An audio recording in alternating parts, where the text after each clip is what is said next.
안녕하세요, 여러분. 오늘 제가 들려드릴 이야기는 정말 믿기 어려우실 거예요.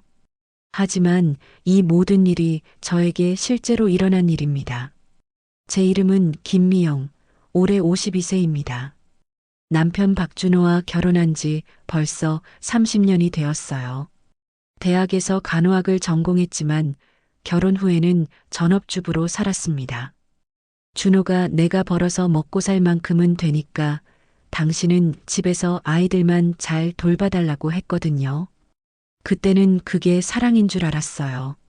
남편이 저를 보호해주고 싶어서 하는 말이라고 생각했죠. 22살의 풋풋한 신부였던 제가 어떻게 알았겠어요? 그 말 뒤에 숨은 진짜 의도를요.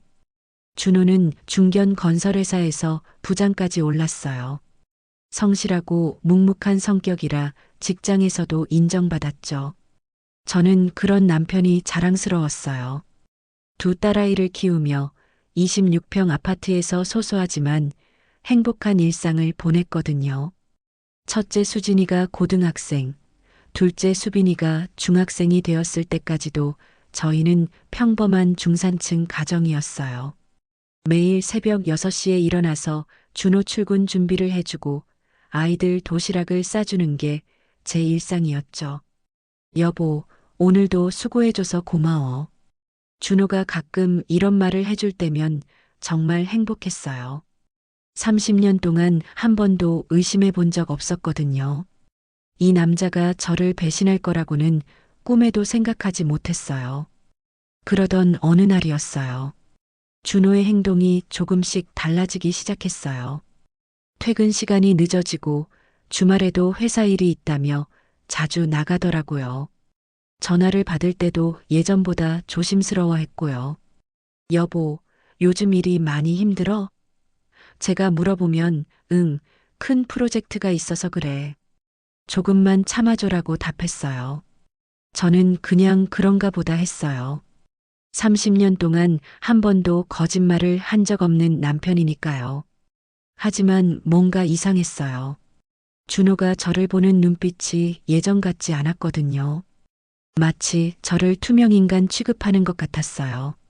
말을 걸어도 대충 대답하고 함께 있어도 딴 생각을 하는 것 같았고요. 처음에는 단순히 나이가 들어서 그런가 보다 생각했어요. 결혼 생활이 30년이나 되면 서로에게 익숙해지고 특별한 대화도 줄어들 수 있잖아요. 중년 부부들이 다 그렇게 지낸다고 들었거든요. 하지만 시간이 갈수록 이상한 일들이 더 많아졌어요. 준호가 샤워를 하고 나서 향수를 뿌리기 시작한 거예요. 30년 동안 향수는커녕 애프터 쉐이브도 안 쓰던 사람이 말이에요. 여보, 갑자기 웬 향수야? 제가 궁금해서 물어보니까 후배가 선물로 줘서 안 쓰면 아까워서라고 둘러댔어요. 그때도 저는 의심하지 않았어요. 옷차림도 달라졌어요. 예전에는 그냥 편한 옷을 입고 다녔는데 어느 순간부터 브랜드 옷들을 사서 입기 시작했어요. 머리도 예전보다 자주 깎고 거울 보는 시간도 늘었고요. 여보, 요즘 왜 이렇게 꾸미고 다녀? 제가 웃으며 물어보니까 나이 먹어도 너무 늙어 보이면 안 되잖아. 회사에서 이미지도 중요하고라고 답했어요. 그때는 그럴듯하게 들렸어요. 회사에서 부장이니까 외모 관리도 해야 한다고 생각했거든요. 하지만 지금 생각해보니 그때부터 이미 시작된 거였어요. 30년 아내를 속이는 거대한 거짓말이 말이에요. 그래도 저는 참았어요. 아니, 참는다기보다는 정말 몰랐어요. 30년을 함께 산 남편이 저를 배신할 거라고는 상상도 못했으니까요. 그날은 평범한 목요일이었어요. 준호가 저녁 늦게 들어왔는데 뭔가 분위기가 이상했어요. 평소보다 기분이 좋아 보였거든요. 콧노래까지 흥얼거리면서요. 오늘 좋은 일 있었어? 제가 물어봤더니 그냥 프로젝트가 잘 풀려서 그래라고 대답했어요. 그런데 그때 준호의 셔츠에서 낯선 향수 냄새가 났어요. 제가 써본 적도 없고 준호가 쓰던 것도 아닌 달콤한 향이었어요. 여보, 향수 바꿨어? 제가 조심스럽게 물어봤더니 준호 얼굴이 순간 굳어지더라고요. 아, 회사에서 신제품 샘플을 나눠줘서 그냥 발라봤어. 그때부터였어요. 의심의 씨앗이 심어진 게 30년을 함께 산 남편인데 거짓말하는 표정을 제가 모를 리 없잖아요. 눈을 깜빡이는 횟수가 늘어나고 시선을 피하고 목소리 톤도 평소와 달랐어요. 다음 날부터 저는 준호를 유심히 관찰했어요. 출근할 때 옷차림도 예전보다 신경 쓰더라고요. 머리도 자주 만지고 거울도 평소보다 많이 보고요. 심지어 다이어트까지 시작했어요. 여보, 갑자기 왜 다이어트를 해? 나이 들수록 건강 관리를 해야지. 당신도 좀 관리하는 게 어때? 그 말이 가슴에 확 꽂혔어요. 30년 동안 두 아이를 낳고 키우느라 몸매 관리를 소홀히 한 제게 던진 차가운 말이었거든요. 예전에 준호라면 절대 그런 말을 하지 않았을 거예요.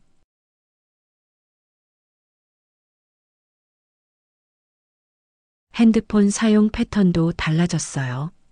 예전에는 거실에 두고 다녔는데 이제는 항상 들고 다니더라고요. 화장실 갈 때도 잠들 때도 머리맡에 두고요. 그리고 메시지가 올 때마다 얼굴에 미소가 번져요. 누구한테서 온 거야? 제가 물어보면 회사 동료야. 업무 관련 이야기라고 대충 답하더라고요.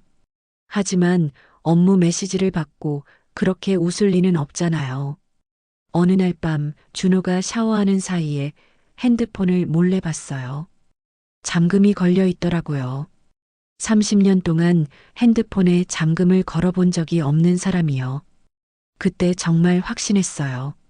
뭔가 숨기고 있는 게 있다고. 잠은 오지 않았어요. 옆에서 자는 준호를 보면서 이런 생각이 들었어요. 정말 바람을 피우는 건 아니겠지?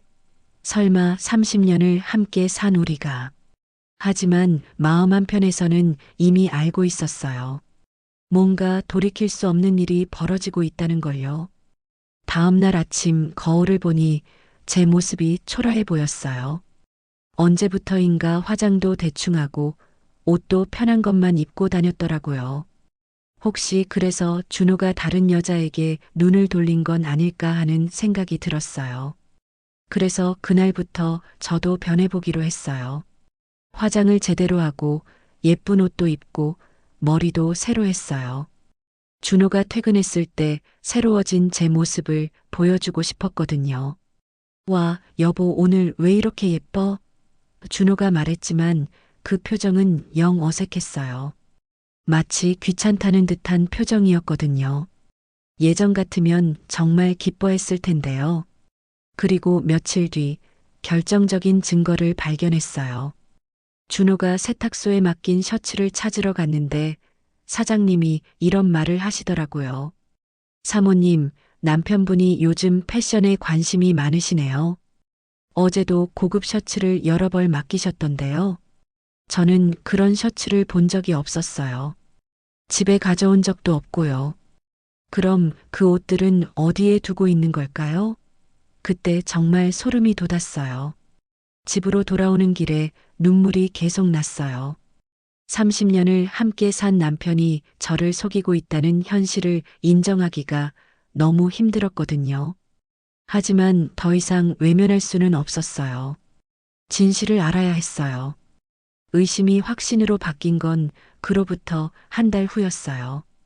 준호가 갑자기 주말 출장이 생겼다고 하더라고요. 30년 동안 주말 출장은 한 번도 없었는데 말이에요.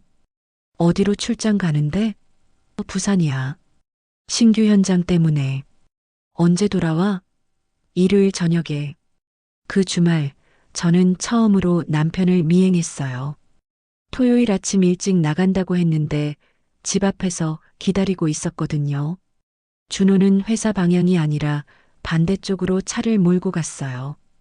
따라가 보니 한 아파트 단지 앞에서 멈추더라고요. 그리고 잠시 후 젊은 여자가 나타났어요.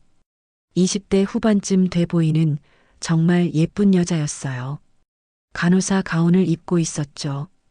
두 사람이 껴안는 모습을 보는 순간 세상이 멈춘 것 같았어요.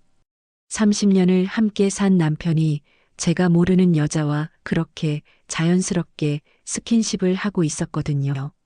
마치 오래된 연인처럼요. 차 안에서 울었어요. 목 놓아 울었어요. 그동안 품고 있던 의심이 현실이 되는 순간이었거든요. 그런데 더 충격적인 건 준호의 표정이었어요. 저와 함께 있을 때는 볼 수 없었던 행복한 미소를 짓고 있었어요. 두 사람은 손을 잡고 쇼핑몰로 들어갔어요. 저도 멀리서 따라갔죠. 옷가게에서 그 여자에게 비싼 원피스를 사주고 액세서리도 골라주고 마치 신혼부부처럼 다정하게 쇼핑을 하더라고요. 카페에서 앉아있는 모습도 봤어요. 준호가 그 여자 머리를 쓰다듬어 주고 입맞춤까지 하는 걸 봤거든요. 30년 동안 저에게도 그렇게 애정 표현을 해준 적이 언제였는지 기억도 안 나는데요. 집으로 돌아와서 하루 종일 멍하니 앉아 있었어요. 아무것도 할 수 없었어요. 밥도 못 먹고 물도 못 마시고 그냥 의자에 앉아서 천장만 바라봤어요. 어떻게 이런 일이 제게 일어날 수 있는지 믿어지지 않았거든요. 수진이가 엄마 왜 그래요? 어디 아파요? 라고 물어봤지만 뭐라고 대답해야 할지 몰랐어요. 딸에게 아빠가 바람을 피운다고 말할 수는 없잖아요. 일요일 저녁 준호가 돌아왔어요. 출장 어땠어? 제가 평상시처럼 물어봤더니 피곤하네. 샤워부터 해야겠어라고 대답했어요. 거짓말을 하는 게 이렇게 쉬운 일인지 몰랐어요. 준호 얼굴에는 피곤한 기색이라고는 전혀 없었어요. 오히려 상기되어 있었죠. 분명 그 여자와 즐거운 시간을 보냈을 텐데 저에게는 피곤하다고 거짓말을 하고 있었어요. 그날 밤 준호가 잠든 후에 핸드폰을 확인했어요. 비밀번호를 여러 번 시도해 봤는데 제 생일, 아이들 생일, 결혼기념일 다 틀렸어요. 그런데 마지막에 시도한 숫자가 맞더라고요. 724. 그 여자의 생일이었을 거예요. 핸드폰을 열어보니 정말 충격적이었어요. 수백 개의 메시지와 사진들이 있었거든요. 그 여자 이름은 이지은이었어요. 27세, 대학병원 간호사. 준호보다 25살이나 어린 여자였어요. 메시지 내용을 보니 더 화가 났어요. 오빠 사랑해요. 빨리 이혼하고 저랑 결혼해요. 아줌마는 언제까지 속일 거예요? 이런 내용들이 가득했어요. 그리고 준호의 답장도 보았어요. 조금만 기다려. 시간이 필요해. 미영이한테는 아직 말 못하겠어. 더 끔찍한 건 사진들이었어요. 두 사람이 함께 여행을 간 사진, 호텔에서 찍은 사진, 심지어 침대에서 찍은 사진까지 있었어요. 제가 집에서 혼자 아이들 저녁 준비를 하고 있을 때 준호는 그 여자와 그런 시간을 보내고 있었던 거예요. 카톡 대화를 더 확인해 보니 이미 1년 전부터 시작된 관계였어요. 그러니까 제가 뭔가 이상하다고 느끼기 훨씬 전부터 이미 바람을 피우고 있었던 거죠. 30년을 함께 산 아내를 1년 동안이나 속여온 거예요. 가장 충격적이었던 메시지는 이거였어요. 지은아, 너는 정말 특별해. 미영이와는 비교할 수 없을 만큼 젊고 예뻐. 너를 만나고 나서야 진짜 사랑이 뭔지 알겠어. 30년을 함께 산 아내에 대해 이렇게 말할 수 있는 사람이었나요? 30년이 한순간에 무너지는 기분이었어요. 제가 믿고 있었던 모든 것이 거짓이었다는 걸 깨달았거든요. 사랑하는 남편, 행복한 가정, 안정된 결혼 생활. 모든 게 허상이었어요. 며칠 동안 준호와 지은의 메시지를 몰래 확인했어요. 정말 적나라 하더라고요. 둘이 만나는 장소, 시간, 심지어 호텔 예약 내역까지 다 있었어요. 제가 집에서 저녁 준비를 하고 있을 때 준호는 다른 여자와 사랑을 나누고 있었던 거예요. 그런데 더 충격적인 발견을 했어요. 준호가 지은에게 매달 100만 원씩 용돈을 주고 있었더라고요. 그뿐만 아니라 명품 가방, 귀금속, 심지어 차까지 사줬어요. 그 돈이 다 어디서 나온 건지 궁금해서 통장을 확인해 봤는데 정말 놀랐어요. 제 명의로 되어 있던 적금 통장이 해지되어 있었어요. 5천만 원이나 되는 돈이었는데 언제 해지했는지도 모르겠더라고요. 그리고 준호명의 계좌에서 매달 큰 돈이 빠져나가고 있었어요. 카드 사용 내역도 확인해 봤죠. 제가 모르는 레스토랑, 호텔, 백화점에서 엄청난 금액이 결제되어 있었어요. 우리 가족이 절약하며 모은 돈을 다른 여자를 위해 펑펑 쓰고 있었던 거예요. 아빠가 왜 이러지? 첫째 수진이가 걱정스러운 표정으로 물어봤어요. 요즘 집에 일찍 안 들어오시고 전화해도 안 받으시고 아이들도 눈치챈 거였어요. 아빠의 변화를요. 수진이는 대학교 3학년이고 수빈이는 고등학교 2학년인데 둘 다 예민한 나이잖아요. 가정 분위기가 이상하다는 걸 느꼈을 거예요. 괜찮아. 아빠가 요즘 회사 일로 바쁘셔서 그래. 저는 애써 태연한 척 했어요. 아이들에게는 아직 말할 수 없었거든요. 어떻게 말해요? 아빠가 다른 여자와 바람을 피운다고? 그런데 둘째 수빈이가 더 직설적이었어요. 엄마 아빠 바람 피우는 거 아니야?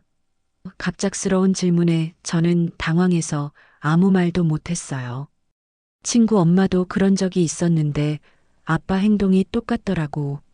늦게 들어오고 핸드폰 숨기고 옷차림도 신경 쓰고.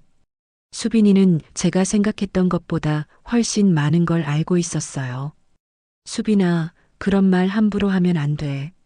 저는 아직도 부정하고 싶었어요. 우리 가족이 평범하고 행복하다고 믿고 싶었거든요. 엄마도 알고 있으면서 왜 모른 척해? 우리가 바보인 줄 알아? 수빈이의 말이 가슴에 꽂혔어요. 아이들을 위해 숨기려고 했는데 오히려 아이들이 더 힘들어하고 있었던 거예요. 그날 밤 수진이와 수빈이를 불러서 조심스럽게 이야기했어요. 엄마가 너희들에게 중요한 얘기를 해야겠어. 두 아이의 표정이 굳어지더라고요. 아빠가 다른 분과 만나고 계셔. 그 말을 하는 순간 수진이가 울음을 터뜨렸어요. 엄마, 거짓말이지? 아빠가 그럴 리 없어. 언니, 이미 다 알고 있었잖아. 수빈이는 오히려 차분했어요. 엄마, 이미 알고 있었어. 아빠 핸드폰에서 여자 사진 봤거든. 언제? 지난주에. 아빠가 샤워하는 사이에. 수빈이가 말을 이었어요. 그 여자 정말 젊더라. 우리 언니보다도 몇 살 많지 않은 것 같아. 어떻게 아빠가 그런 여자와. 말을 잇지 못하고 고개를 떨궜어요. 아이들이 이미 다 알고 있었던 거예요. 그동안 저 혼자 숨기려고 애썼는데 가족 모두가 이미 알고 있었던 거였어요. 우리 가족이 무너지고 있다는 걸요. 수진이가 물었어요. 엄마, 이혼할 거야? 저는 대답할 수 없었어요. 어떻게 해야 할지 정말 모르겠더라고요. 아직 모르겠어. 엄마도 혼란스러워. 그럼 우리는 어떻게 돼? 수빈이가 불안한 목소리로 물었어요. 너희들은 엄마가 지킬 거야. 무슨 일이 있어도. 저는 아이들을 꽉 안아줬어요. 남편은 저를 버렸지만 아이들만은 절대 포기할 수 없었거든요. 그날 밤 새 모녀가 껴안고 울었어요. 30년 동안 쌓아올린 가정이 하루아침에 무너지고 있었지만 그래도 우리에게는 서로가 있었어요. 수진이가 말했어요. 엄마 아빠 없어도 우리가 엄마 지켜드릴게. 수빈이도 고개를 끄덕였어요. 엄마, 우리가 있잖아. 아빠 따위 없어도 잘 살 수 있어. 아이들이 저보다 훨씬 강했어요. 오히려 제가 아이들에게 힘을 얻었죠. 이제 더 이상 혼자가 아니라는 생각이 들었어요. 아이들과 함께라면 어떤 어려움도 이겨낼 수 있을 것 같았거든요. 다음 날 준호가 퇴근해서 집에 들어왔을 때 분위기가 달라졌다는 걸 느꼈을 거예요. 아이들이 아빠를 보는 눈빛이 완전히 바뀌어 있었거든요. 더 이상 존경하는 아빠가 아니라 가족을 배신한 사람을 보는 차가운 시선이었어요. 일주일 동안 고민했어요. 아이들과도 여러 번 이야기했고요. 수진이는 엄마 행복이 제일 중요해라고 했고, 수빈이는 아빠가 잘못한 거니까 엄마가 당당해야 해라고 했어요. 그래서 결심했어요. 준호와 정면으로 맞서기로요. 더 이상 모른 척할 수 없었거든요. 30년 결혼 생활이 거짓말로 끝날 수는 없잖아요. 금요일 저녁 준호가 집에 들어왔을 때 말했어요. 여보, 우리 이야기 좀 해야겠어. 준호는 처음에는 아무렇지 않은 듯 무슨 이야기? 라고 했어요. 이지은 씨 이야기. 그 순간 준호의 얼굴이 하얗게 변했어요. 뭐? 뭔 소리야? 더 이상 거짓말하지 마. 다 알고 있어. 저는 준호의 핸드폰을 꺼내서 보여줬어요. 지은과 주고받은 메시지들, 사진들, 호텔 예약 내역까지 다요. 준호는 할 말을 잃었어요. 미영아, 이건 30년이야, 여보. 우리가 함께 산 게 30년이라고. 그런데 25살 어린 여자 때문에 이 모든 걸 버리겠다는 거야? 준호는 한참 동안 말이 없었어요. 그러다가 고개를 떨구며 말했어요. 언제부터 알았어? 한 달 전부터 당신이 출장 간다고 했을 때 따라가 봤거든. 그때부터 준호의 목소리가 떨렸어요. 미영아, 정말 미안해. 이렇게 될 줄 몰랐어. 준호가 드디어 입을 열었어요. 미안해. 정말 미안해. 하지만 나도 어쩔 수 없었어. 지은이를 만나고 나서 내가 그동안 얼마나 지루하게 살았는지 깨달았거든. 지루해? 그 말에 정말 화가 났어요. 30년 동안 당신을 위해 살아온 제가 지루했다는 거야? 아이들 키우고 집안일하고 당신 뒷바라지하는 게 지루했다고? 그런 뜻이 아니야. 하지만 지은이와 함께 있으면 다시 젊어진 것 같고 설레고 살아있는 것 같다고. 준호는 변명을 늘어놓았어요. 젊어진다고? 당신이 52살인데 27살 여자와 만나면서 젊어진다고 착각하는 거야? 제 목소리가 점점 커졌어요. 그게 사랑이라고 생각해? 너는 이해 못할 거야. 지은이는 나를 정말로 필요로 해. 내가 특별하다고 해. 너처럼 당연하게 생각하지 않거든. 준호의 말이 비수처럼 꽂혔어요. 당연하게 30년 동안 당신을 사랑하고 믿어온 게 당연한 거였다고?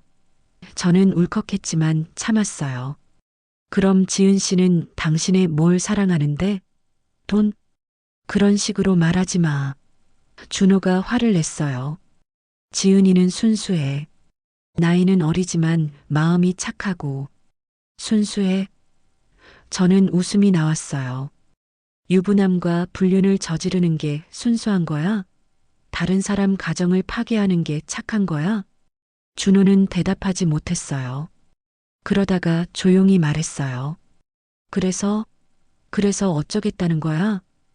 이혼하자, 미영아. 우리 이제 끝내자.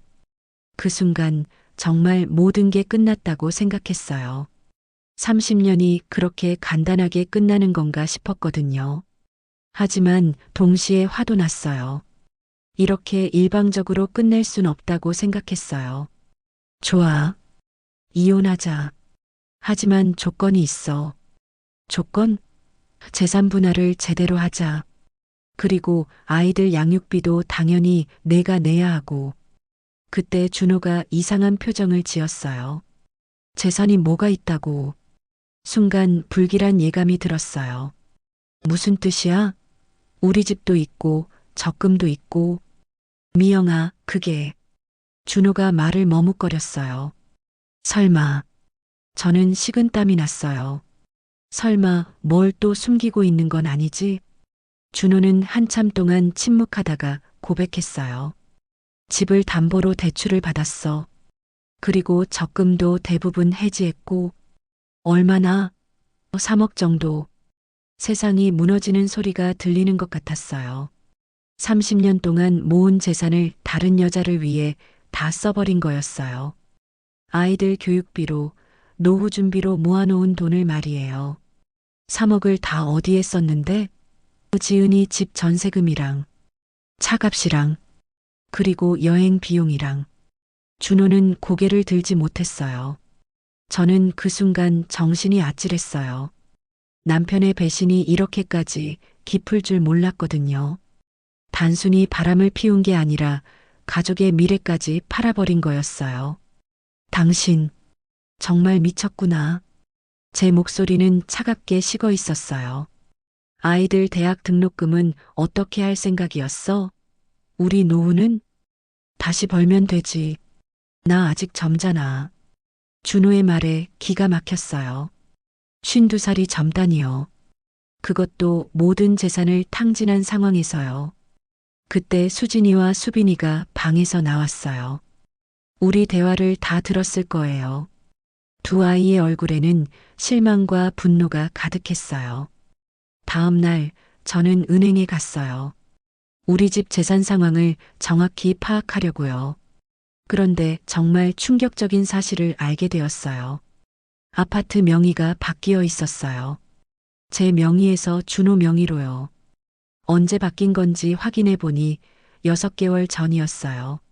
제가 전혀 모르는 사이예요. 어떻게 제 동의 없이 명의 변경이 가능한가요? 은행 직원에게 물어봤더니 부인께서 직접 오셔서 서류에 서명하셨는데요 라고 하더라고요. 서류를 확인해 보니 제 서명이 있었어요. 하지만 저는 그런 서류에 서명한 적이 없어요. 누군가 제 서명을 위조했다는 뜻이에요. 그리고 그 누군가는 당연히 준호였겠죠. 이 서명 필적 감정을 받을 수 있나요? 제가 물어봤더니 가능하다고 하더라고요. 서류를 복사해서 가져왔어요. 증거로 남겨두려고요. 적금 통장도 마찬가지였어요. 5천만 원이 든 적금이 해지되어 있었는데 역시 위조된 서명으로였어요. 그 돈이 어디로 갔는지 추적해보니 준호 계좌로 들어갔다가 바로 지은의 계좌로 이체되어 있었어요. 카드 사용 내역도 더 자세히 확인했어요. 제가 몰랐던 사실들이 더 많았거든요. 준호가 지은에게 명품 시계도 사줬고 해외여행도 다녀왔더라고요. 그 돈이 모두 우리 가족 공동 재산에서 나간 거였어요. 정말 화가 났어요.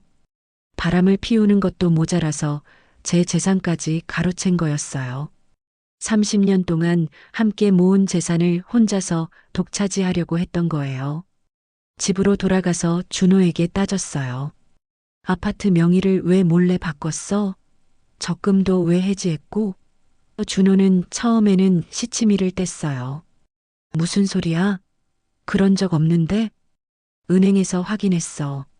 위조 서명까지 해가면서 말이야. 그제서야 준호가 인정했어요. 미안해. 하지만 어쩔 수 없었어. 지은이가 결혼 준비를 하려면 돈이 필요하다고 해서. 결혼 준비? 응. 우리 이혼하면 지은이랑 재혼할 거야. 정말 계획적이었던 거예요. 저와 이혼하고 지은과 재혼하기 위해 미리 재산을 빼돌린 거였어요. 언제부터 계획한 거야? 제가 물었더니 6개월 전쯤부터 지은이와 진지하게 만나기로 결정하고 나서라고 답했어요. 그러니까 바람을 피우기 시작한 지 6개월 만에 이미 저를 버리고 지은과 결혼할 계획을 세운 거였어요. 그럼 나는? 30년 동안 함께 산 나는 어떻게 하라는 거야? 당신도 다시 시작하면 돼. 아직 젊잖아. 그 말을 듣는 순간 정말 허탈했어요. 52세가 젊다고요? 30년 동안 전업주부로 살아온 제가 다시 시작하라고요? 그것도 재산 한 푼 없이요? 당신이 벌어놓은 재산도 절반은 제 몫이야. 30년 동안 집안일하고 아이들 키운 것도 노동이라고. 법적으로는 내 명이니까 내 거야. 준호는 뻔뻔하게 말했어요. 그럼 위조 서명은 어떻게 설명할 거야? 이건 명백한 사기잖아. 그런 증거 있어? 준호의 태도가 완전히 달라져 있었어요. 더 이상 미안해하는 기색도 없었고요. 그날 밤 아이들과 함께 이야기했어요. 아빠가 재산을 다 빼돌렸어. 수진이가 울면서 말했어요. 아빠가 어떻게 그럴 수 있어? 엄마한테 어떻게? 수빈이는 더 냉정했어요. 엄마, 법적으로 대응해야 해. 이건 사기야. 엄마 서명을 위조한 거잖아. 맞는 말이었어요. 법적으로 대응해야 했어요. 더 이상 당하고만 있을 수 없었거든요. 그런데 변호사비는 어떻게 해? 수진이가 걱정스럽게 물었어요. 맞는 말이었어요. 재산을 다 빼앗긴 상황에서 변호사를 쓸 돈이 어디 있겠어요? 법률구조공단에 가보자. 수빈이가 말했어요. 인터넷에서 찾아봤는데 경제적으로 어려운 사람들을 도와준다더라. 그래서 다음날 법률구조공단에 갔어요. 상담을 받아보니 제가 당한 일이 명백한 범죄라고 하더라고요.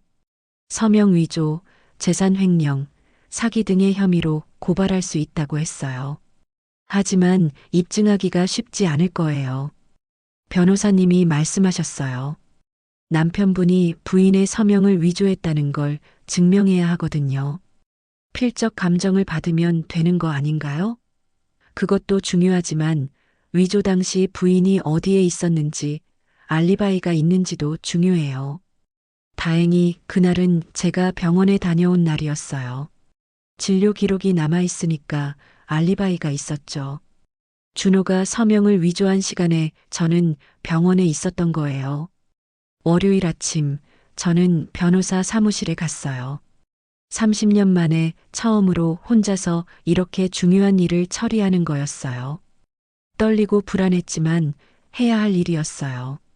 김 변호사님은 중년 여성분이었는데 제 이야기를 들어보시더니 이건 명백한 사기예요. 서명 위조는 형사처벌 대상이고 재산 은닉도 민사상 문제가 될 수 있어요 라고 하셨어요. 그럼 제가 이길 수 있을까요? 충분히 승산이 있어요. 하지만 시간이 좀 걸릴 거예요. 그리고 남편분이 재산을 더 숨기기 전에 빨리 조치를 취해야 해요. 바로 그날 재산 가압류 신청을 했어요. 준호가 더 이상 재산을 빼돌리지 못하도록요. 그리고 서명 위조에 대한 고발장도 제출했어요. 필적 감정 결과가 나왔는데 역시 위조된 서명이었어요. 전문가가 봐도 명백히 다른 사람이 쓴 글씨라고 하더라고요. 이제 확실한 증거가 생긴 거였어요. 집으로 돌아가니 준호가 기다리고 있었어요. 변호사한테 갔다며? 누군가 제게 알려준 것 같았어요. 그럼 당신도 변호사 선임하든지 해. 이제 법정에서 만나자. 준호가 화를 냈어요. 30년 살아온 부부가 법정에서 만나자고? 그렇게까지 할 거야? 당신이 먼저 배신했잖아. 바람도 피우고 재산도 빼돌리고. 그런데 법정이 싫다고? 내가 그렇게 나쁜 남편이었나? 30년 동안 돈 벌어다 주고 가족 먹여 살리고 돈만 벌어다 주면 좋은 남편인 줄 알았어? 그럼 바람 피우고 거짓말해도 되는 거야? 알겠어. 끝까지 가자. 하지만 후회하지 마. 준호는 화를 내며 집을 나갔어요. 그리고 그 길로 지은의 집으로 갔을 거예요. 아이들은 제 편이었어요. 엄마 잘했어. 당당하게 싸워. 수진이가 제 손을 잡으며 말했어요. 우리가 엄마 편이니까 걱정하지 마. 수빈이도 말했어요. 엄마 아빠가 그동안 우리를 무시했던 거 알고 있어. 엄마를 하녀 취급하고 우리도 당연하게 생각하고 아이들이 다 보고 있었던 거예요. 며칠 후 준호의 변호사로부터 연락이 왔어요. 합의를 하자는 내용이었어요. 아파트는 반반씩 나누고 적금도 돌려주겠다고 하더라고요. 하지만 저는 거절했어요. 이미 지출한 돈은 어떻게 할 건가요? 지은 씨에게 준 돈, 명품, 자동차. 그것도 다 제 재산에서 나간 거잖아요. 변호사님이 말씀하셨어요. 남편분이 불륜 상대방에게 준 금품도 돌려받을 수 있어요. 이건 부정한 이득이거든요. 그래서 지은에게도 법적 조치를 취했어요. 준호가 그녀에게 준 돈과 물건들을 돌려달라는 소송을 제기했어요. 지은이 직접 전화를 했어요. 아주머니, 왜 이렇게까지 하세요? 사랑은 어쩔 수 없는 거잖아요. 사랑? 유부남과 불륜을 저지르는 게 사랑이야? 그리고 당신이 받은 돈은 제 돈이었어. 오빠가 자발적으로 준 건데요. 그 오빠 돈이 어디서 나온 줄 알아? 30년 동안 제가 절약해서 모은 돈이야. 당신 나이 때 제가 얼마나 힘들게 살았는지 알아? 지은은 울면서 전화를 끊었어요. 하지만 저는 동정하지 않았어요. 다른 사람 가정을 파괴하고 그 대가로 받은 돈을 당연하게 생각하는 게 더 이상했거든요. 재판 준비를 하면서 알게 된 사실이 더 있었어요. 준호가 회사에서도 문제가 있었던 거예요. 회사 돈을 개인적으로 사용한 흔적이 발견됐거든요. 지은에게 선물을 사주려고 법인카드를 쓴 거였어요. 회사에서도 조사가 시작됐어요. 횡령 혐의로요. 준호의 상황이 점점 어려워지고 있었어요. 집에서는 이혼 소송, 회사에서는 횡령 수사, 자업자득이었어요. 변호사님이 말씀하셨어요. 이제 남편분이 합의하고 싶어 할 거예요. 상황이 불리해지고 있거든요. 정말 그랬어요. 준호 측에서 더 적극적으로 합의를 요청해 왔어요. 하지만 저는 쉽게 응하지 않았어요. 30년 동안 당한 배신의 대가를 제대로 치르게 하고 싶었거든요. 법대로 정당하게 받을 몫을 받고 싶었어요. 그 과정에서 저도 많이 변했어요. 예전에는 남편에게 의존적이었는데 이제는 혼자서도 모든 걸 처리할 수 있게 됐어요. 은행 업무도 법적 절차도 모든 걸 제가 직접 했거든요. 법정 다툼이 시작되면서 저는 혼자 살아갈 준비를 해야 했어요. 30년 동안 전업주부로 살았던 제가 다시 사회에 나가야 했거든요. 그때 생각난 게 대학 시절의 딴 간호사 면허였어요. 물론 30년 동안 임상 경험이 없었지만 면허 자체는 유효했어요. 혹시나 해서 병원 취업 정보를 찾아봤는데 간호사 부족으로 경력 단절 여성도 받는다는 곳들이 있더라고요. 하지만 쉽지 않았어요. 52세에 30년 공백이 있는 간호사를 뽑아주는 곳이 어디 있겠어요? 면접을 봐도 나이가 좀, 경력 공백이 너무 길어서 이런 말들만 들었어요. 첫 번째 면접에서는 실무 경험이 없으시니까 신입과 다를 게 없는데 체력적으로 괜찮으실까요? 라는 질문을 받았어요. 두 번째 면접에서는 아예 요즘 의료기기들이 다 전산화되어서 컴퓨터 사용이 필수인데 라며 돌려서 거절당했어요. 계속 떨어지니까 자신감도 떨어지고 내가 너무 무모한 생각을 한 건 아닐까 하는 생각도 들었어요. 하지만 포기할 수는 없었어요. 아이들과 제 미래가 걸린 일이었거든요. 그러던 중에 한 대학병원에서 연락이 왔어요. 면접을 보자고 하더라고요. 사실 큰 기대는 안 했어요. 어차피 또 떨어질 거라고 생각했거든요. 면접 전날 밤 간호학 이론서를 다시 펼쳐봤어요. 30년 전에 공부했던 내용들인데 많이 바뀌어 있더라고요. 밤새 공부하면서 과연 내가 할 수 있을까 하는 생각이 계속 들었어요. 면접 당일 정말 떨렸어요. 정장을 입고 화장도 정성스럽게 했어요. 30년 만에 이렇게 긴장해 본 건 처음이었어요. 거울을 보니 52세의 중년 여성이 아니라 20대 때 간호사가 되고 싶었던 그 여학생이 보이는 것 같았어요. 면접관은 간호부장님이었는데 생각보다 따뜻하게 맞아주셨어요. 나이는 좀 있지만 인생 경험이 풍부하시니까 환자분들과 소통이 잘 될 것 같아요. 그리고 간호사 부족이 심각해서요. 정말 뽑아주시는 건가요? 네, 하지만 조건이 있어요. 처음 3개월은 수습 기간이고 야간 근무도 해야 해요. 괜찮으시겠어요? 야간 근무라니. 52세에 야간 근무를 할 수 있을까 걱정됐지만 일단 기회를 잡는 게 중요했어요. 네, 열심히 하겠습니다. 그리고 신입 간호사들과 함께 교육받으셔야 해요. 20대 친구들과 함께 공부하게 되는데 괜찮으시죠? 조금 부담스럽긴 했지만 이런 기회가 또 올지 모르니까 네, 문제 없습니다라고 답했어요. 집에 와서 아이들에게 말했더니 정말 기뻐했어요. 엄마, 정말 대단해. 수진이가 눈물을 글썽이며 말했어요. 30년 만에 다시 일하는 거잖아. 수빈이도 자랑스러워했어요. 우리 엄마 간호사였다는 거 친구들한테 자랑했어. 진짜 멋있어. 엄마가 돈 벌면 아빠 없어도 우리끼리 잘 살 수 있을 거야. 수진이가 말했어요. 학비도 엄마가 내시면 되고 아빠한테 의존할 필요 없어. 하지만 걱정도 됐어요.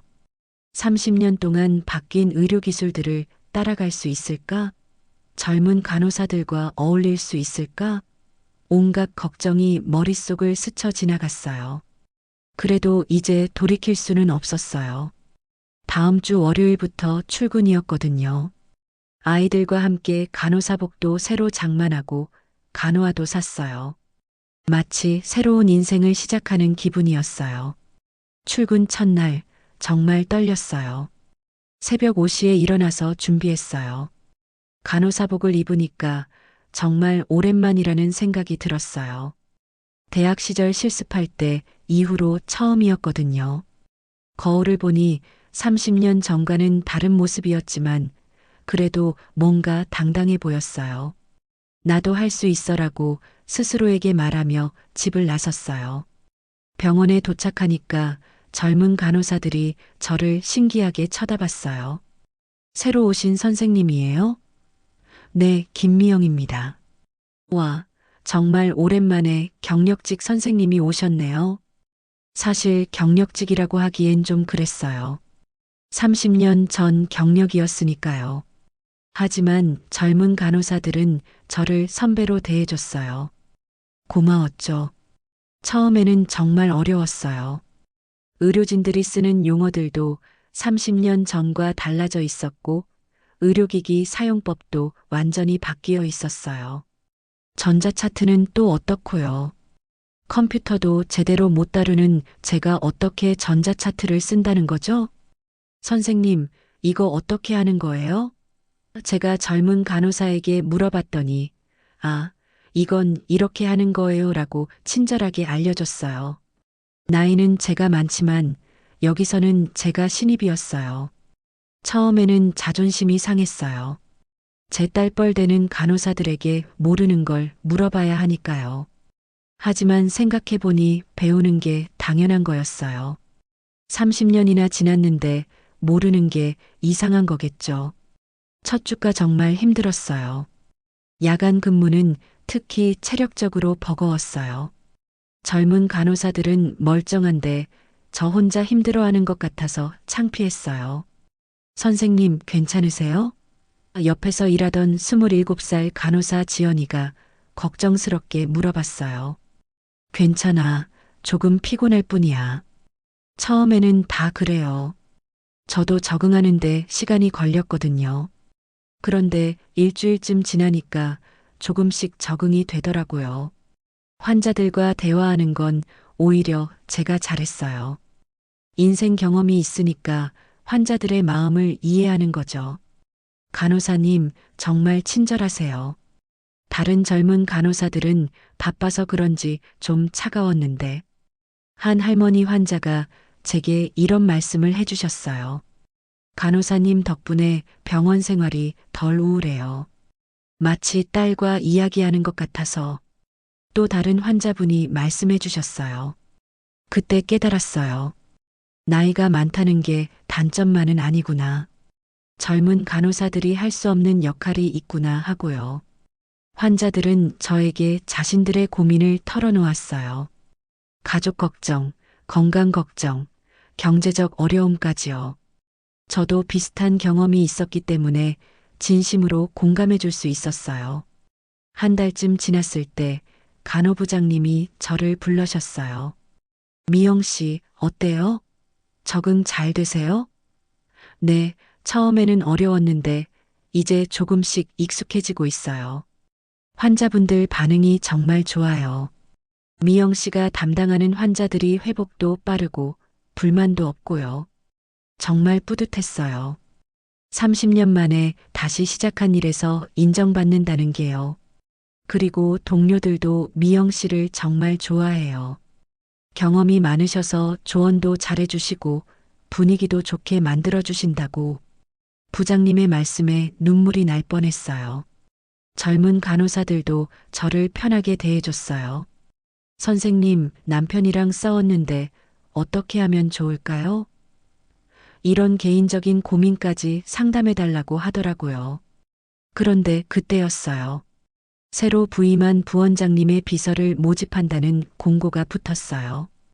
간호사 경력이 있는 사람을 우대한다고 했어요. 미영 선생님, 이거 지원해보세요. 지연이가 공고를 보여주며 말했어요. 선생님 같으면 정말 잘하실 것 같아요.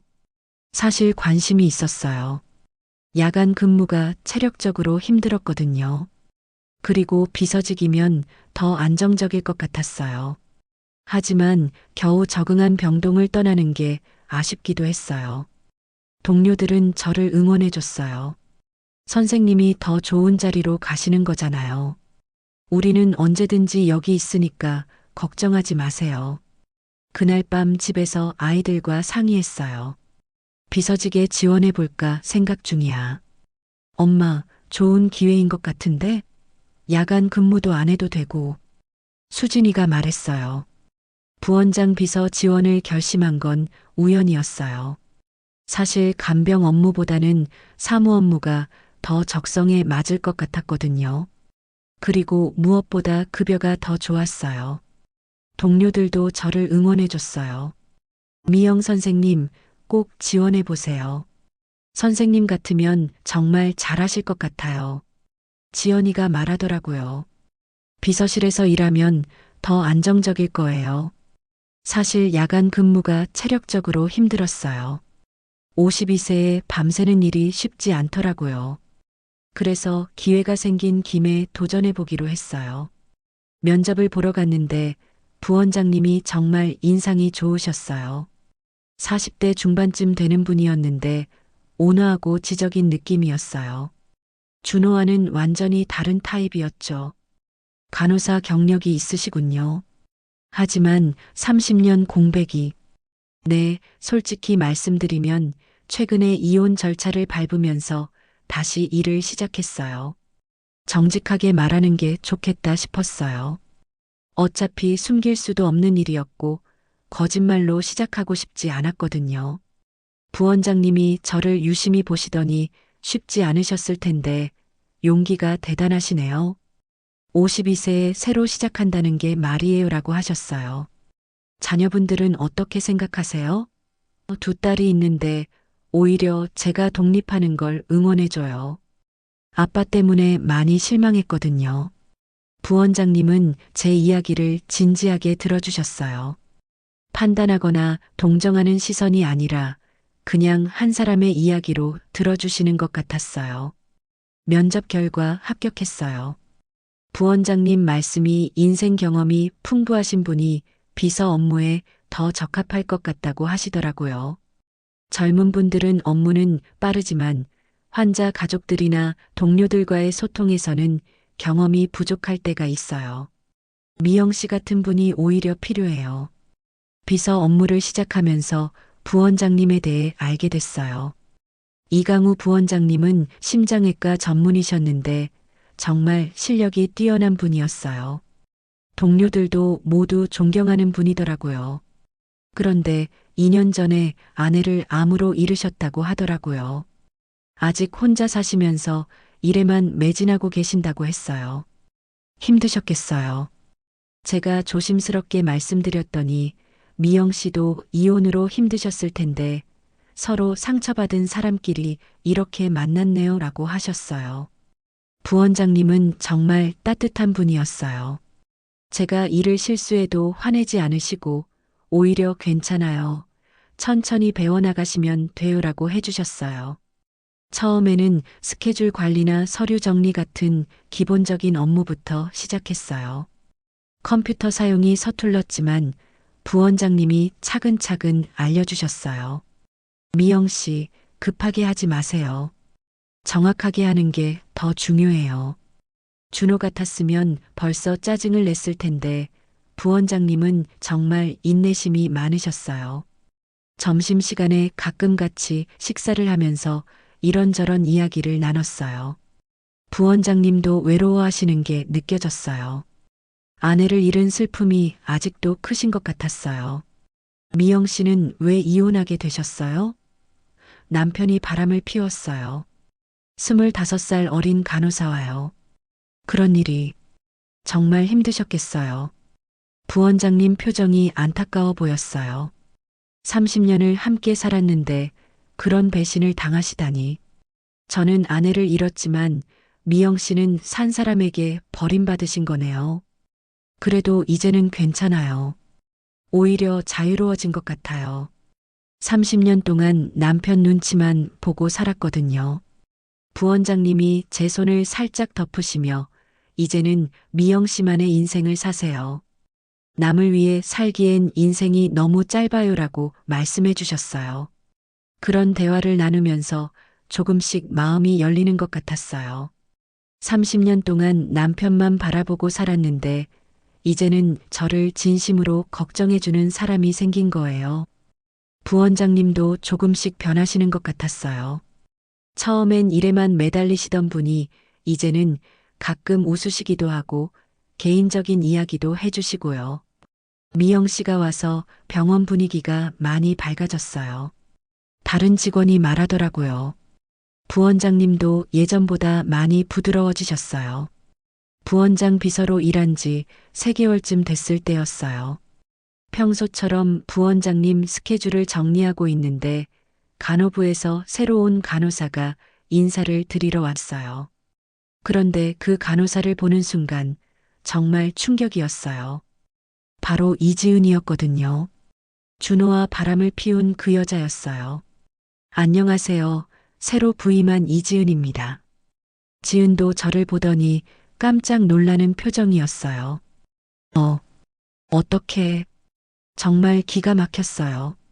하필이면 제가 일하는 병원으로 왔다니요. 세상이 정말 좁다는 생각이 들었어요. 반갑네요, 이지은 씨. 저는 최대한 차분하게 인사했어요. 지은은 여전히 예뻤어요. 하지만 예전에 비해 뭔가 초췌해 보였어요. 얼굴도 야위었고 눈가에 다크서클도 있었어요. 아마 준호와의 일 때문에 스트레스를 받고 있을 거예요. 미영 씨, 저분 아세요? 부원장님이 물어보셨어요. 네, 아는 사이예요. 더 자세한 얘기는 할 수 없었어요. 직장에서 개인적인 일을 말하고 싶지 않았거든요. 지은은 어색한 기색을 감추지 못했어요.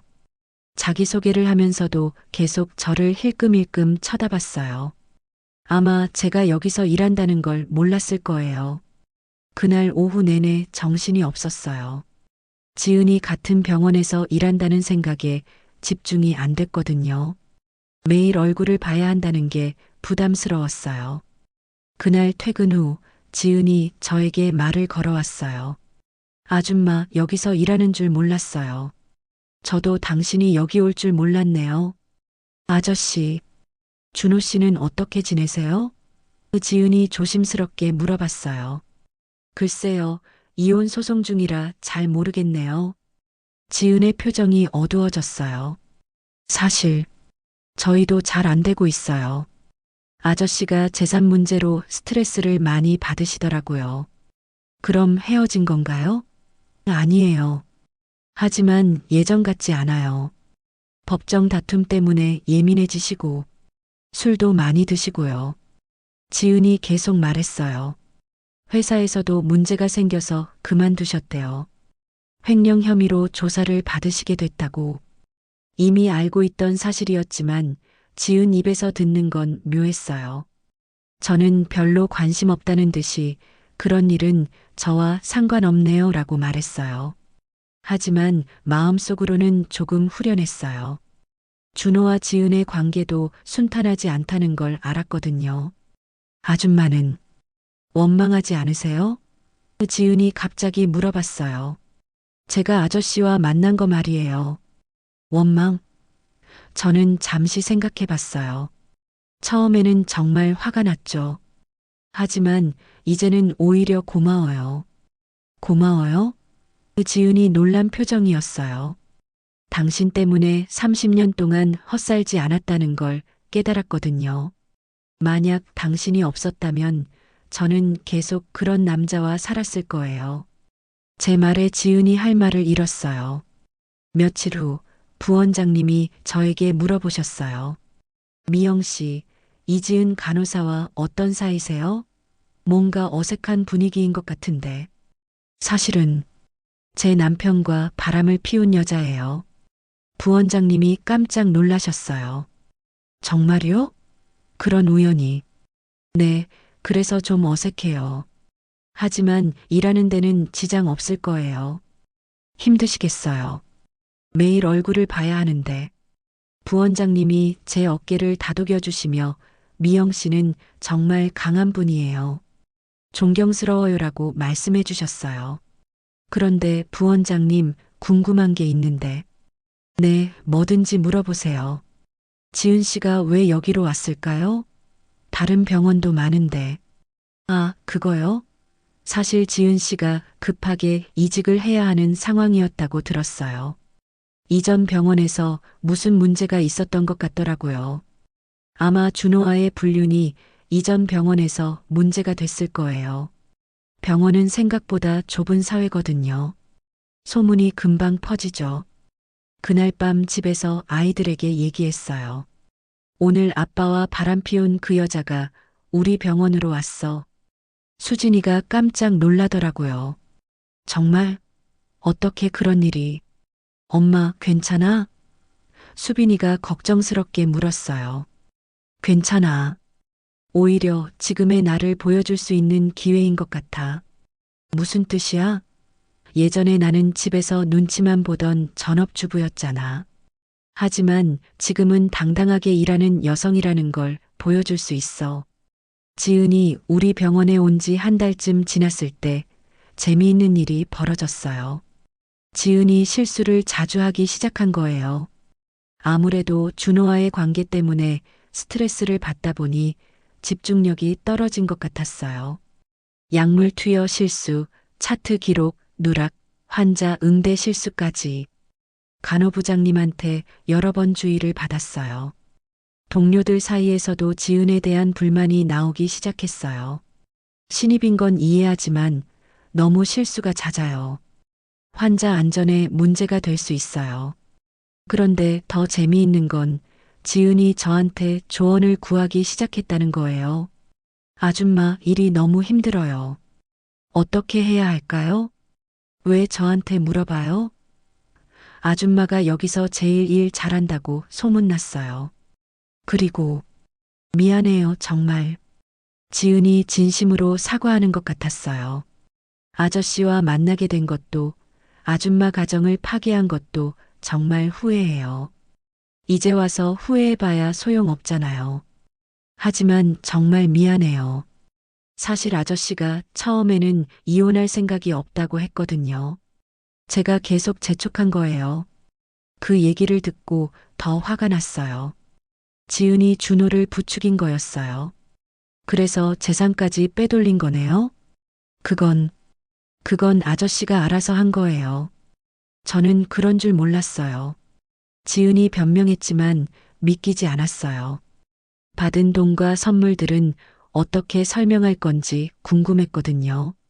지은 씨, 저는 당신을 용서할 생각 없어요. 하지만 여기서는 프로답게 일해요. 환자들한테 피해 주지 마시고. 며칠 후 부원장님이 저를 불러셨어요.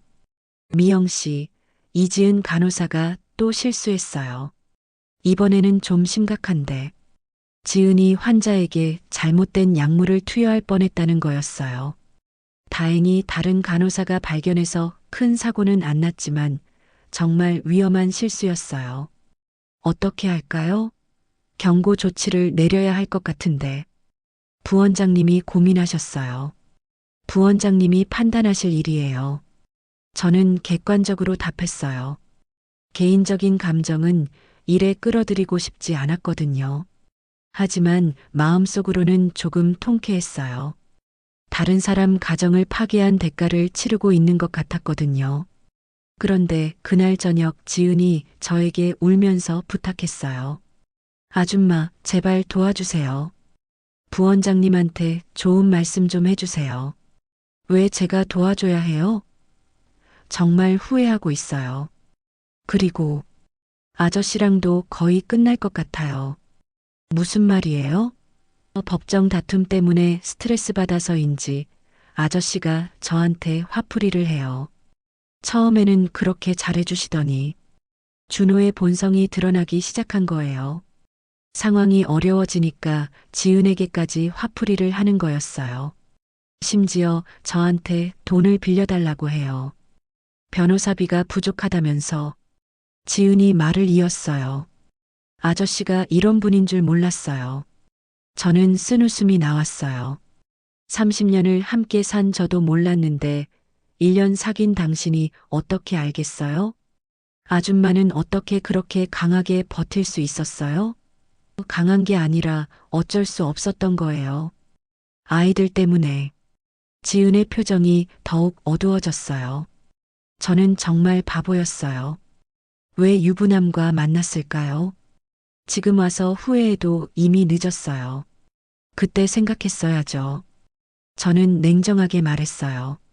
한 주 후 지은이 결국 사직서를 냈어요.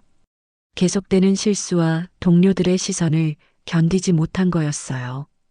부원장님이 저에게 말씀하셨어요. 미영 씨, 지은 씨가 사직한다고 하네요. 그렇다면 어쩔 수 없죠. 미영 씨 때문에 힘들었을 텐데. 정말 견디기 어려웠을 거예요. 괜찮아요. 오히려 제가 얼마나 강해졌는지 알 수 있었어요. 부원장님이 저를 바라보는 눈빛이 따뜻했어요. 미영 씨는 정말 대단한 분이에요. 존경해요. 그날 밤 집에서 아이들과 이야기했어요. 지은이 그만둔다더라. 정말 잘 됐네. 수빈이가 말했어요. 엄마가 이겼네. 수진이가 웃으며 말했어요. 엄마가 훨씬 더 강하고 멋있어. 정말 그런 것 같았어요. 예전에 저라면 지은을 보고 위축되었을 텐데 이제는 당당하게 맞설 수 있었어요. 제가 얼마나 많이 변했는지 느낄 수 있었거든요. 지은의 상황이 점점 어려워지는 동안 저는 부원장님과 더 가까워지고 있었어요. 업무적인 관계에서 시작됐지만 어느새 서로를 의지하는 사이가 되었거든요. 미영 씨, 오늘 저녁에 시간 있으세요? 부원장님이 조심스럽게 물어보셨어요. 식사나 한번 같이 하면 어떨까요? 처음에는 망설였어요. 아직 이혼도 완전히 끝나지 않았는데 다른 남자와 식사를 해도 되는 건가 싶었거든요.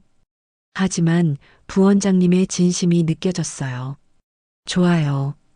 하지만 간단하게만요. 그날 저녁 병원 근처 조용한 식당에서 식사를 했어요. 부원장님은 정말 신사적이셨어요. 저를 배려해 주시고 제 이야기를 진심으로 들어주셨어요. 미영 씨는 정말 용기 있는 분이에요. 52세에 새로 시작한다는 게 쉬운 일이 아닌데. 부원장님도 아내분을 잃고 혼자 지내시는 게 쉽지 않으실 텐데요. 그래도 이제는 앞을 봐야겠어요. 아내도 제가 평생 혼자 살기를 바라지 않을 거예요. 부원장님의 말씀에 마음이 울렸어요. 준호와는 완전히 다른 대화였어요. 준호는 항상 자기 이야기만 했는데 부원장님은 제 말을 진심으로 들어주셨거든요. 그 후로 가끔 함께 식사를 하거나 산책을 했어요. 30년 만에 느끼는 설렘이었어요. 준호와는 전혀 다른 느낌이었어요. 부원장님은 저를 한 사람의 여성으로 존중해 주셨거든요. 미영 씨 덕분에 제가 다시 웃을 수 있게 됐어요. 부원장님이 말씀하셨어요. 아내를 잃고 나서 2년 동안 정말 힘들었거든요. 저도 마찬가지예요. 30년 결혼 생활이 무너진 후에 부원장님을 만나서 다시 희망이 생겼어요.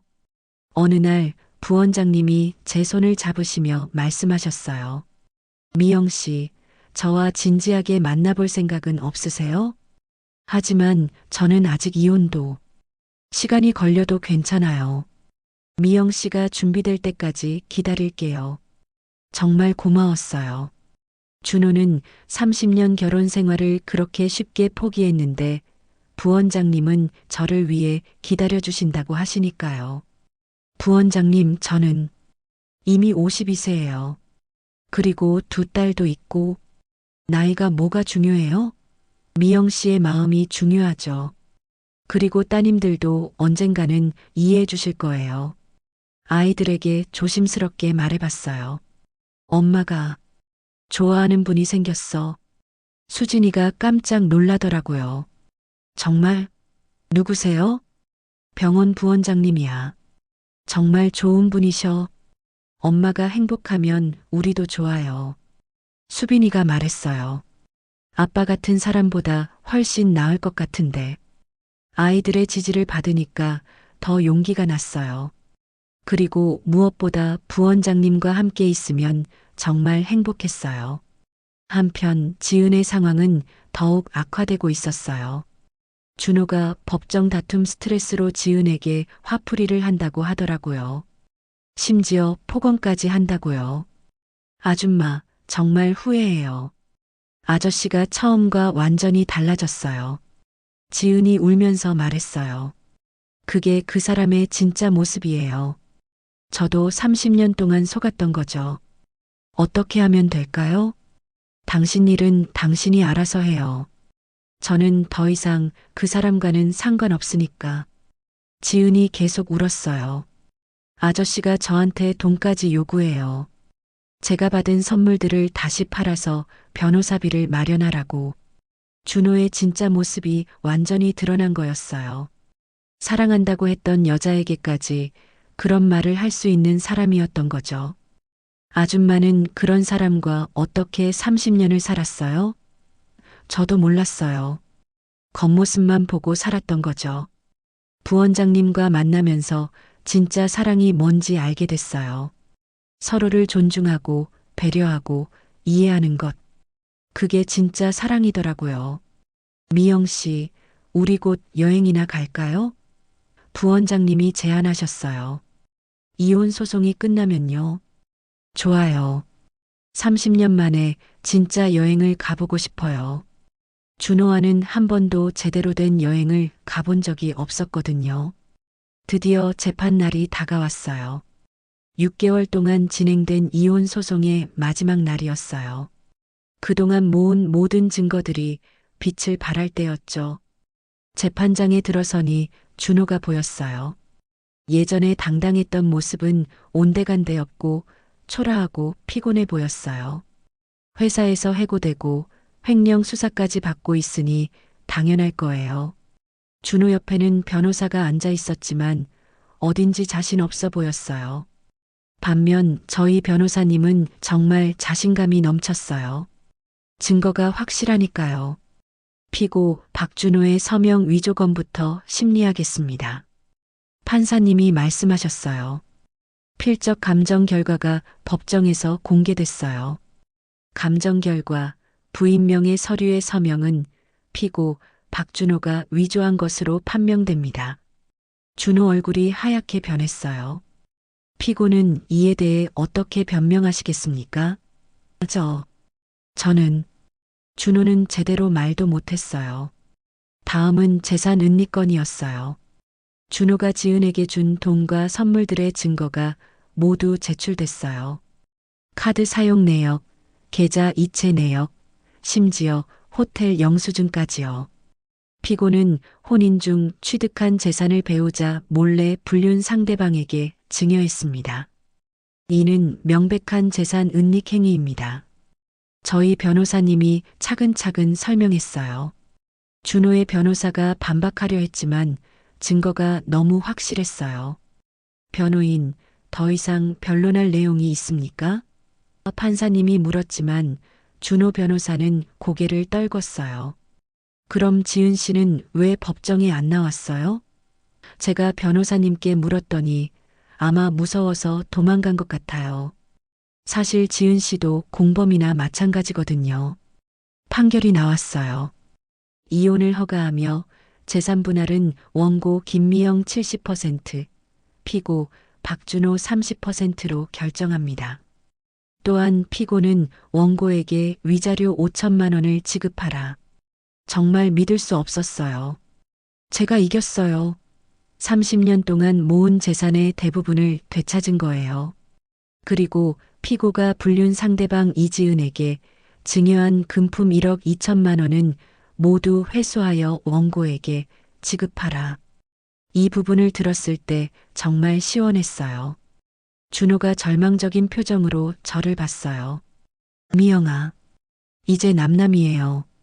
박준호 씨, 법정을 나오면서 변호사님이 축하해 주셨어요. 정말 완승이었어요. 이런 케이스는 드물어요. 지은 씨한테서 돈 받을 수 있을까요? 법원 명령이니까 반드시 받을 수 있어요. 안 주면 강제 집행하면 되고요. 집에 와서 아이들에게 소식을 전했어요. 엄마가 이겼어. 수진이와 수빈이가 울면서 기뻐했어요. 엄마, 정말 대단해. 아빠를 이기다니. 이제 우리끼리 잘 살 수 있겠네. 부원장님께도 연락드렸어요. 축하해요, 미영 씨. 정말 잘하셨어요. 부원장님 덕분이에요. 힘이 되어 주셔서요. 이제 정말 새로운 시작이네요. 우리 곧 여행 가실 수 있겠어요. 며칠 후 지은이 연락 왔어요. 아줌마, 정말 법원에서 돈을 내라고 했어요? 당연하죠. 법원 명령이니까. 하지만 저는 돈이 없어요. 다 써버렸어요. 그럼 받은 선물이라도 팔아서 내세요. 법은 법이에요. 지은이 울면서 부탁했어요. 제발 봐주세요.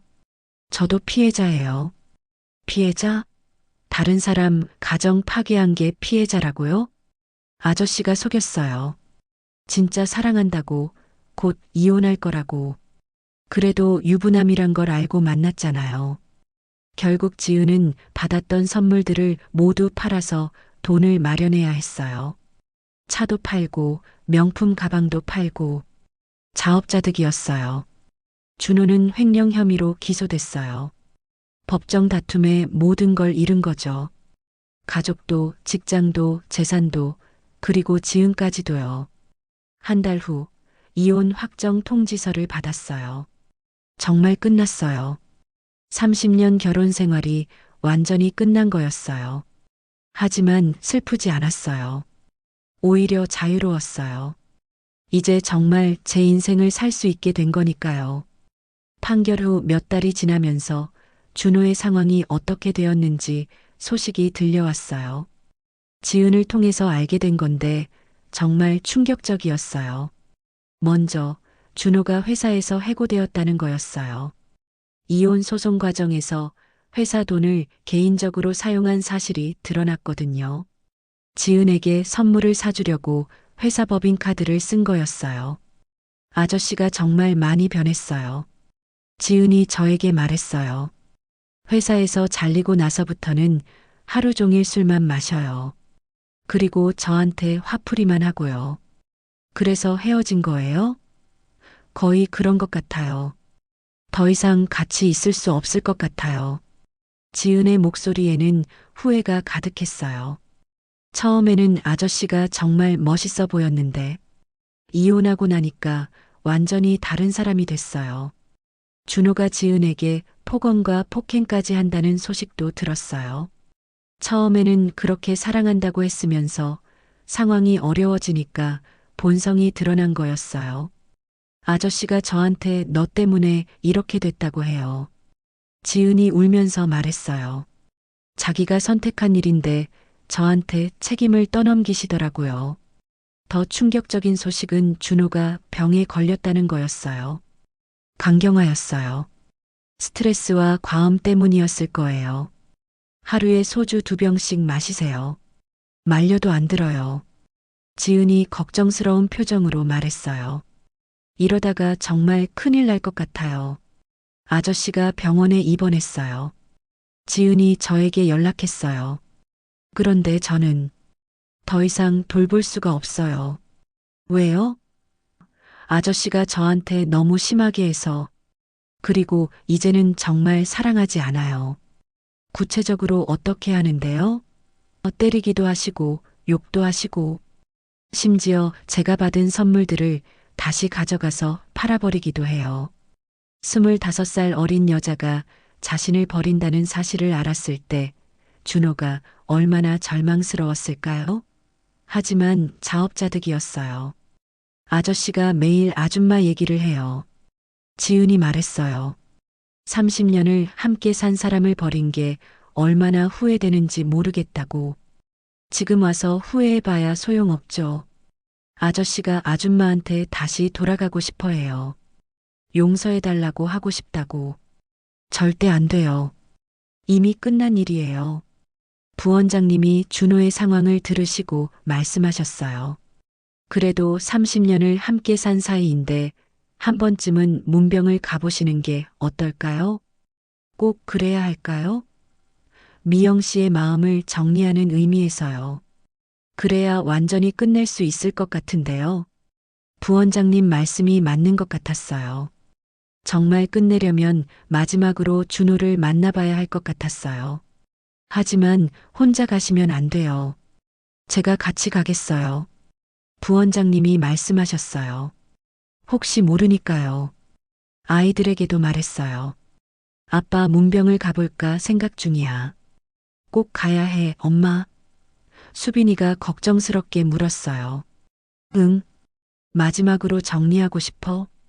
그럼 우리도 같이 갈까? 수진이가 물었어요. 아니야. 엄마 혼자 가는 게 좋겠어. 부원장님이 같이 가주신다고 하셨거든. 며칠 후 지은에게서 또 연락이 왔어요. 아저씨 상태가 정말 안 좋아요. 의사 선생님이 간이 많이 손상됐다고. 가족들은 어디 있어요? 수진 씨랑 수빈 씨가 가끔 오시는데 아저씨랑 제대로 대화도 안 하고 가세요. 아이들이 아빠를 원망하고 있다는 걸 알 수 있었어요. 당연한 일이었죠. 가정을 파괴한 아빠를 어떻게 용서할 수 있겠어요. 아줌마만이라도 한번 와주세요. 아저씨가 정말 보고 싶어 해요. 지은이 간청했어요. 정말 아이러니했어요. 저를 버린 남편을 위해 제가 병문안을 가달라고 불륜녀가 부탁하다니요. 하지만 부원장님 말씀이 맞는 것 같았어요. 마지막 정리는 필요했어요. 준호가 입원한 병원에 갔을 때 정말 많이 변해 있었어요. 야위고 초라한 모습이었어요. 30년 전 제가 사랑했던 그 사람의 모습은 어디에도 없었어요. 병실에 들어서니 준호가 혼자 누워 있었어요. 얼굴은 누렇게 떴고 몸도 많이 마른 것 같았어요. 강경화가 꽤 진행된 모양이었어요. 미영아, 왜 왔어? 준호가 놀란 표정으로 저를 봤어요. 마지막 인사하러 왔어요. 마지막? 네, 이제 정말 끝내려고요. 준호가 침대에서 일어나려고 했지만 힘이 없어 보였어요. 미영아, 앉아봐. 우리 얘기 좀 하자. 할 말 없어요. 이미 끝난 일이잖아요. 미영아, 정말 미안해. 내가 정말 바보였어. 30년을 함께 산 당신을 버리고. 준호가 울기 시작했어요. 이제 와서 후회해봐야 소용없어요. 다시 시작할 수 없을까? 제발. 내가 잘못했어. 지은이한테 속은 거야. 또 다른 사람 탓이네요. 30년 동안 늘 그랬잖아요. 미영아, 제발. 나 정말 후회하고 있어. 안 돼요. 이미 너무 늦었어요. 그리고 저는 이미 다른 사람을 만나고 있어요. 준호의 얼굴이 절망으로 일그러졌어요. 누구야? 누구랑 만나는데? 제 상사예요. 정말 좋은 분이에요. 저를 한 명의 독립적인 여성으로 존중해 주시거든요. 그럴 리 없어. 당신 나이가 몇인데? 52세가 어때서요? 저를 진심으로 사랑해 주는 분이 계세요. 미영아, 당신을 위해 제 인생을 낭비하지는 않을 거예요. 이제는 제 행복을 찾아서 살 거예요. 준호가 침대에서 떨어질 뻔하며 제 팔을 잡으려고 했지만 저는 피했어요. 미영아, 제발. 용서해줘. 용서는 이미 했어요. 하지만 다시 함께 살 생각은 없어요. 이제 저에게는 더 좋은 사람이 있거든요. 그 말을 남기고 병실을 나왔어요. 정말 후련했어요. 30년 동안 저를 묶어두었던 모든 것들에서 자유로워진 기분이었어요. 병원 밖에서 부원장님이 기다리고 계셨어요. 어떠셨어요? 이제 정말 끝났어요. 부원장님이 제 손을 잡으며 말씀하셨어요. 미영 씨, 이제 우리 이야기를 시작해 볼까요? 6개월 후, 저는 부원장님과 재혼했어요. 아이들도 정말 기뻐했어요. 엄마가 이렇게 행복해하는 모습은 처음 봐요. 수진이가 말했어요. 강우 아저씨가 진짜 아빠 같아요. 수빈이도 말했어요. 아저씨는 우리 말도 잘 들어주시고 엄마를 정말 잘 대해주시잖아요. 새 남편 강우 씨는 정말 다른 사람이었어요.